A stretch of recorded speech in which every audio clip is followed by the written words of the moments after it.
H.R. 2056, a bill to require the District of Columbia to comply with federal immigration laws. Without objection, the bill shall be considered as read and open for amendment at any point. Without objection, so ordered. The chair now recognizes himself to offer an amendment in the nature of a substitute. The clerk will please designate the amendment.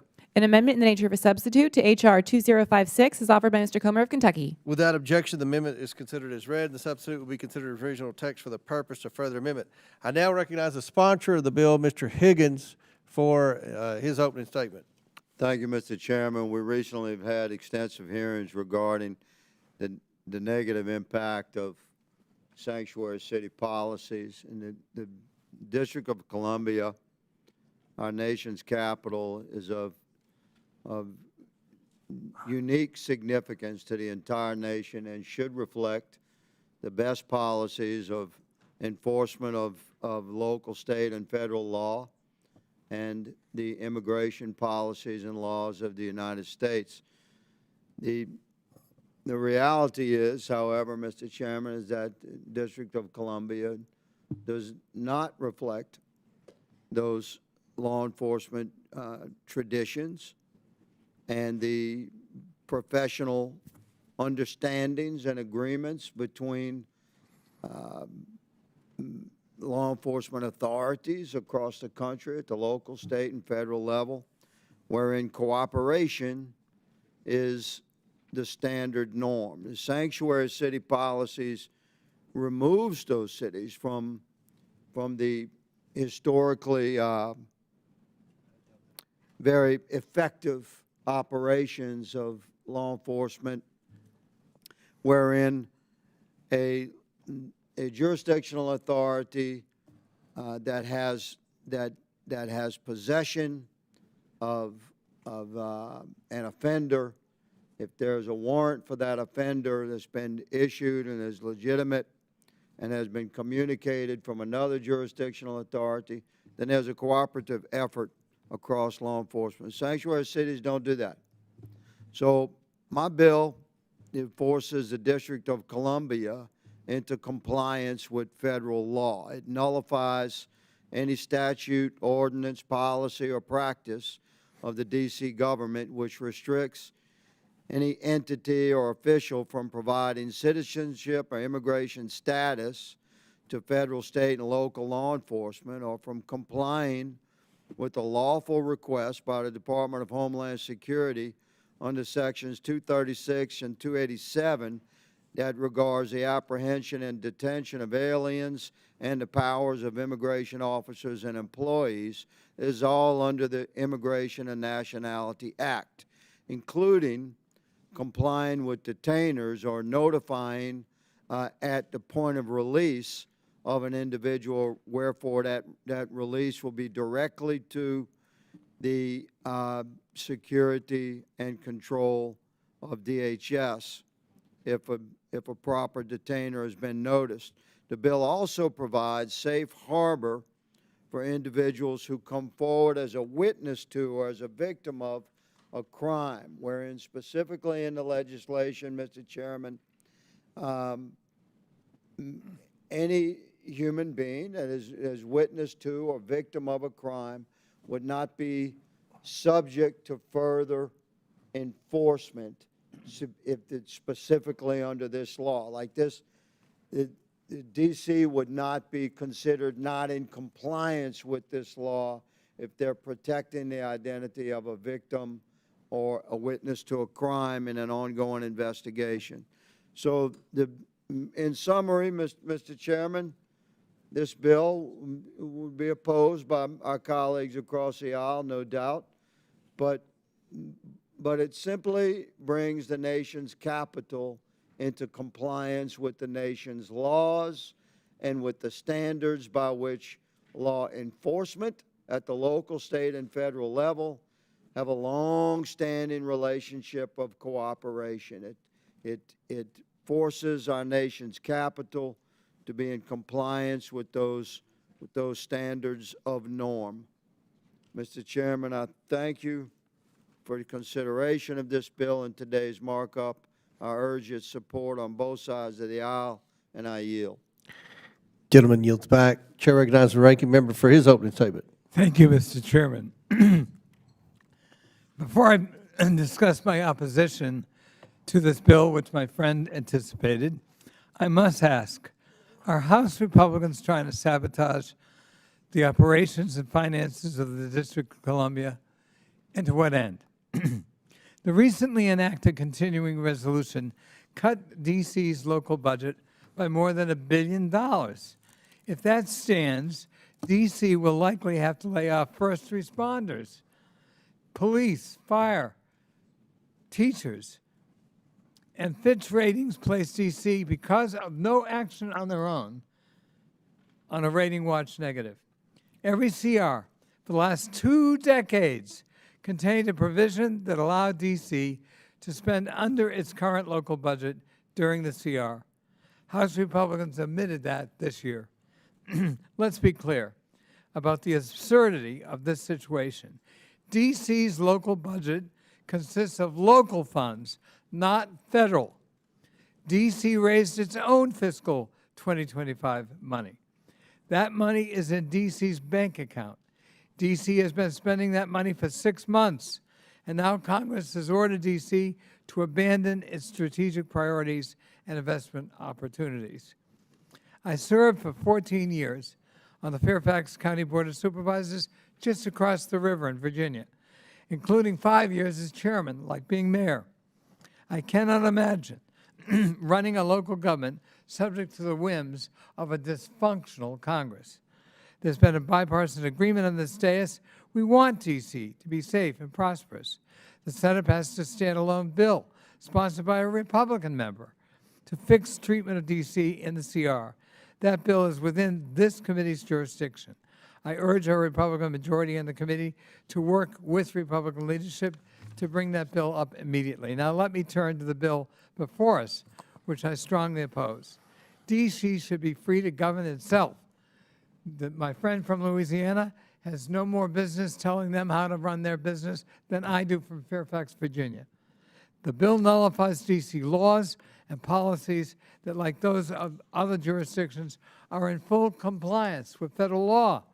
They do not obstruct ICE from carrying out its duties, and they are backed by evidence demonstrating that they keep people safer. Counties with laws that do not honor extrajudicial warrantless civil detainers had significant lower levels of violent crime than counties that do not have such laws. Mayors, police chiefs, sheriffs, local leaders have made clear that the way to combat violent crime is allowing local police to do their job of ensuring public safety in their own communities, not commandeering them to spend limited time and resources rounding up and detaining nonviolent immigrants who pose no threat. The committee has a hearing on this issue. That hearing accomplished none of the majority's objectives, which were primarily to demagogue immigration enforcement policies in large urban areas. Instead, that hearing showcased American cities that were focused on public safety and complying with federal immigration law without getting dragged into the costly business of the Trump administration's cruel, unconstitutional, and inhumane immigration policies. That hearing failed to force the Trump administration immigration enforcement operations down the throats of American cities, so now Republicans are turning their eyes to a vulnerable Washington, D.C., where they are hoping to press the hobnail boot of the federal government that they control to the throat of the nation's capital. It's a shameless moment, and it's one I cannot support, and I oppose this bill. I yield back. Tillman yields back. Chair recognizes Mr. Biggs. Thank you, Mr. Chairman. I support Mr. Higgins' bill and the ANS offered by the chairman.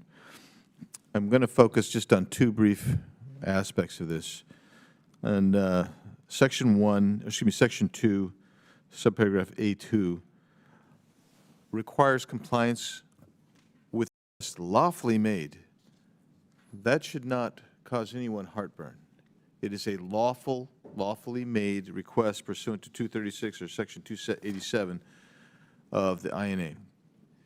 And then it's a new or a diversionary tactic that we're seeing now, but what has happened here that Mr. Higgins has done that I think addresses and should assuage much of what my friends across the aisle have traditionally raised, is he's provided a safe harbor for those who are witnesses or victims who wish to come forward, so that there can be no other action against them.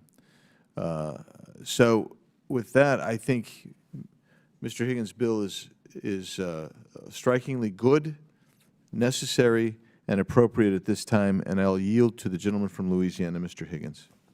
I thank the gentleman from Arizona, and I respect the ranking member. It may surprise the nation to know that he and I have a very friendly and respectful relationship. And I respectfully would remind the gentleman that the District of Columbia is indeed unique amongst all municipalities in the country, for it is our nation's capital. And Congress does indeed have authority within the decision-making process of the District of Columbia, and we have ceded some of that, to be sure, for local affairs. But the interaction with federal law enforcement, as it relates specifically, in this case, to the removal of illegal aliens, this is certainly a federal consideration, and therefore our nation's capital should be in compliance with federal laws and should be exemplary therein. However, that's not the case. And the gentleman knows that laws are written, statutes are written at the local, state, and federal level with words like may and shall for a particular purpose. This just removes discretion.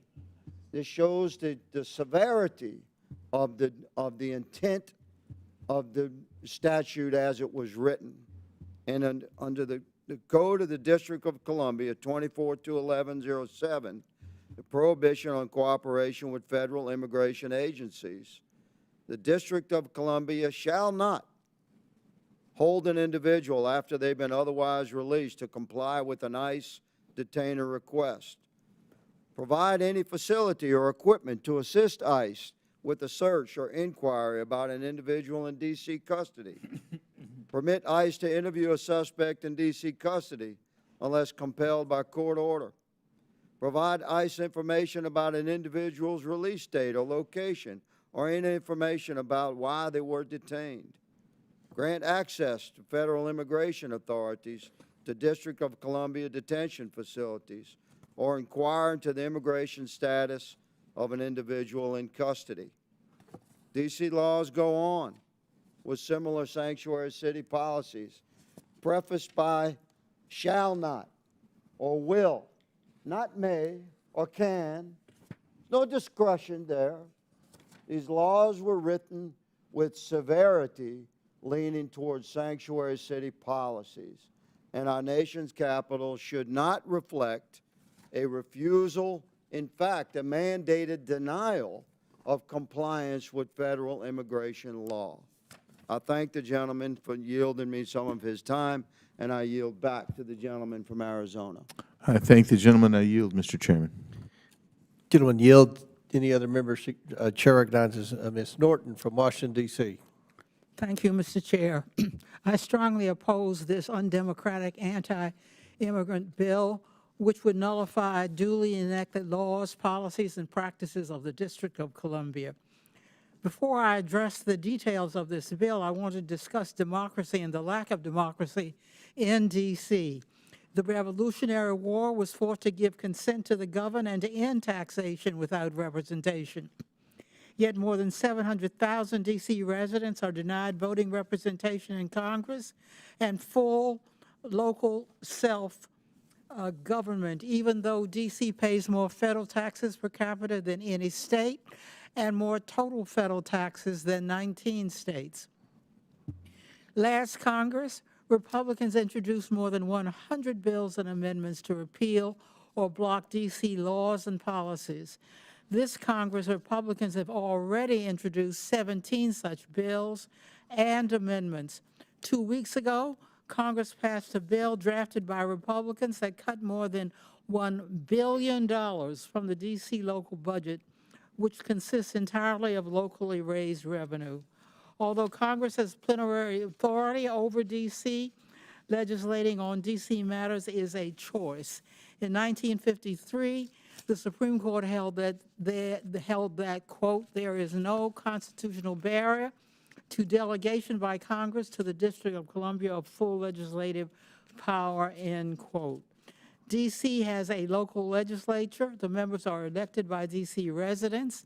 If D.C. residents do not like how the members vote, they can vote them out of office. That is called democracy. The voting members of Congress are elected by residents of states. If D.C. residents do not like how members vote on D.C. local matters, they cannot vote them out of office. That is the antithesis of democracy. Congress has the authority to grant D.C. residents full democratic rights. It simply needs to pass my D.C. Washington, D.C. Admission Act, which would make the residential and commercial areas of D.C. a state. The merits of D.C. local laws and H.R. 2056 are irrelevant, since there is never justification for Congress interfering in D.C. local matters, but I will briefly discuss them. Consistent with federal law, D.C., like states, cities, and counties across the country, has passed laws to support and protect the safety of all its residents, regardless of immigration status. In passing such laws, D.C. followed its values and the evidence on the benefits of such laws for the entire city.